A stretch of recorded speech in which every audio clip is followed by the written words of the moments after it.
गुरुचरित्रातील हा अध्याय आजपासून वाचायला सुरुवात करा। अत्यंत प्रभावी व अत्यंत महत्त्वाचा हा अध्याय आहे। तर कसा वाचायचा?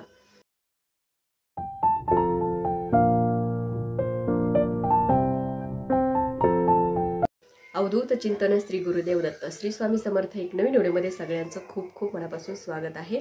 तर आज आहे गुरुवार, तर सगळ्या स्वामी भक्तांना शुभ गुरुवार आणि आज होळी पण आहे, तर होळीच्या पण सगळ्यांना खूप खूप शुभेच्छा।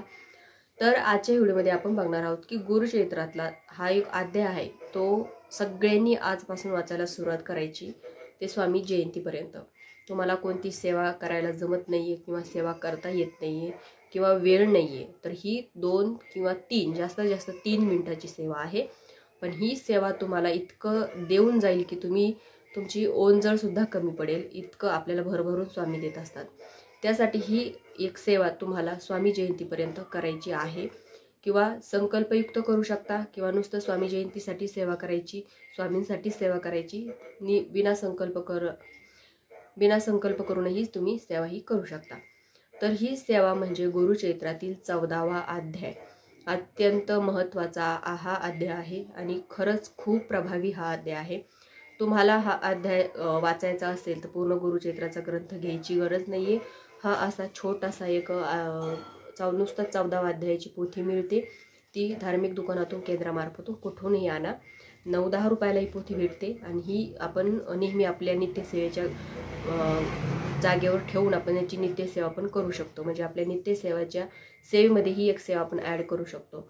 स्वामी जयंतीपर्यंत करायची असेल स्वामी जयंतीपर्यंत करा, पुढे कंटिन्यू करायची असेल तर कंटिन्यू करा, कारण आपल्याला अनुभव आला की आपण ती सेवा कंटिन्यू करतोच आणि या सेवेचा अनुभव नक्कीच येतो।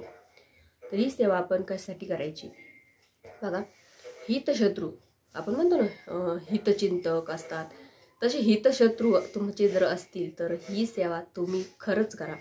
कारण हितशत्रू जर असतील तर आपल्याला काय होतं की आयुष्यामध्ये आपल्या अडीअडचणी येत असतात, ते आपल्याला काही कामासाठी आपल्याला ते त्रास देत असतात। काही व्यक्ती तुम्हाला जर त्रास देत असतील तर ही सेवा तुम्ही नक्की करा।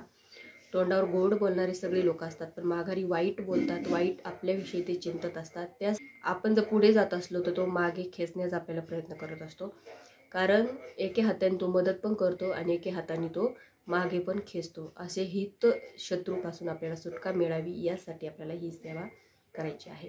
त्याच्यानंतर मनोकामना, कोणतीही मनोकामना असो ती पूर्ण करण्यासाठी तुम्ही ही सेवा नक्की करा। मग तुम्ही महिला पुरुष कोणीही ही सेवा करू शकता। तर आपली मनोवांछित इच्छा, तुमची जर नोकरी तुम्हाला व्यवस्थित लागली नसेल, नोकरीसाठी तुम्हाला काही सेवा करायची आहे, स्वतःच्या घरासाठी सेवा करायची आहे किंवा तुम्हाला मुलबाळासाठी सेवा करायची आहे, कोणतीही मनोवांछित इच्छा तुमची असेल आणि तुम्हाला ती असं वाटत असेल की माझी ही इच्छा लवकरात लवकर पूर्ण व्हावी, तर तुम्ही स्वामी जयंतीपर्यंत हा अध्याय वाचा बघा, तुमची इच्छा जयंतीपर्यंत नक्कीच पूर्ण होईल। स्वामींचा आशीर्वाद तुम्हाला मिळेल आणि स्वामी तुम्हाला भरभरून इतकं देतील की तुमची ओंजळ पण कमी पडेल, इतकं स्वामी आपल्याला देतात। त्यासाठी आपण स्वामींसाठी सेवा नक्कीच केली पाहिजे। तर काय करायचं, कसा वाचायचा हा अध्याय, तर तुम्ही दिवसभरातून कधी वाचू शकता, खाऊन पिऊन पण सेवा करू शकता। पण मला असं वाटतं की कोणती आपण सेवा करतो तेव्हा सकाळीच केलेली बरी असते, तर सहसा सकाळीच वाचा। 3 मिनिटाची सेवा आहे, जास्त वेळ पण लागत नाही या सेवेला।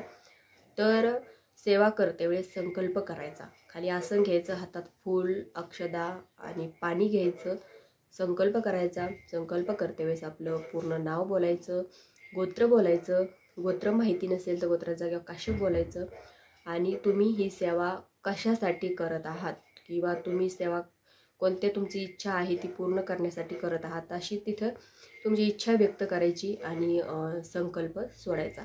स्वामींना सांगायचं की मी ह्या कामासाठी मी ही सेवा करत आहे, ते असा संकल्प सोडायचा आणि अध्यायाला सुरुवात करायची। 2-3 मिनिटात ही सेवा तुमची होऊन जाते आणि सेवा झाली की नंतर महाराजांना मुजरा करायचा, रेग्युलर जे काम आहेत आपण त्या कामाला लागू शकतो। तर अशी ही सेवा करायची, वेळ काळ त्याला काही नाहीये, कधी कोणत्याही वेळेमध्ये वाचू शकता, कधीही वाचू शकता, कुठेही वाचू शकता। त्यासाठी फक्त नित्य नियमाने सेवा ही करायची स्वामी जयंतीपर्यंत, कारण तुम्ही संकल्प केला आहे तर तुम्हाला ही सेवा करावीच लागेल। कारण संकल्प केल्यावर आपण स्वामींना वचन देतो आणि ते वचन पाळण्यासाठी आपल्याला ही सेवा पूर्ण करावी लागत असते।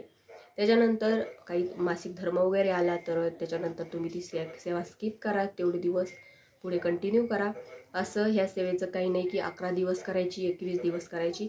फक्त आज गुरुवार आहे, आजपासून ही सेवा सुरुवात करायची करायला. ते स्वामी जयंतीपर्यंत एकनिष्ठेने सेवा करायची, निस्वार्थ सेवा करायची, मनोभावे ही सेवा तुम्हाला करायची आहे. संकल्प करत असताल तर संकल्पमध्ये फक्त एवढंच बोलायचं आहे की मी स्वामी जयंतीपर्यंत ही सेवा करत आहे. किती दिवस करणार, काय करणार हे असं काहीच तुम्हाला बोलायचं नाही आहे. कारण मधात अडचणी वगैरे काही आला किंवा काही वेळेस आपण बाहेर वगैरे जातो, म्हणजे काही अडचणी येतातच माणसाच्या, तर त्याच्यामुळे आपल्याला दिवस ते मोजून सेवा करायची नाही आहे. फक्त एवढंच बोलायचं की स्वामी जयंतीपर्यंत मी ही सेवा करत आहे, एवढंच तुम्हाला संकल्पमध्ये बोलायचं आहे. किंवा नुसतं स्वामी जयंतीनिमित्त सेवा करायची आहे तर संकल्प पण करायची गरज नाही आहे. विना संकल्प करून कोणती निस्वार्थ सेवा केली तर त्या सेवेचं फळ हजारो पटीनं भेटतं, हजारो पटीनं स्वामी आपल्याला देत असतात. त्याच्यामुळे सेवा करते वेळेस कोणतीही लालच किंवा कोणतीही आपण म्हणतो निस्वार्थ सेवा करायची, तशी सेवा करायची असेल तर तुम्ही तशी करू शकता. संकल्प करायचा असेल तर संकल्पमध्ये पण तुम्ही असा संकल्प करा. तर नक्की आजपासून या सेवेला सुरुवात करा. व्हिडिओ जेव्हा तुम्हाला मिळेल तेव्हापासून तुम्ही ही सेवा करू शकता. आज गुरुवार आहे, आज तुम्हाला व्हिडिओ कधी भेटतो म्हणजे जेव्हा तुम्ही बघता तेव्हा ही सेवा करायला सुरुवात करा. अगदी संध्याकाळी 12 वाजेपर्यंत पण तुम्ही हा अध्याय वाचू शकता. तर नक्की करा. तर आजच्या व्हिडिओमध्ये इतकंच. व्हिडिओ आवडल्यास व्हिडिओ लाईक करा, शेअर करा, चॅनलला सबस्क्राईब करायला विसरू नका. झाली सेवा श्री स्वामी समर्थ महाराजांची, मी परमपूज्य गुरु माऊलींच्या चरणी रुजू करते. श्री स्वामी समर्थ.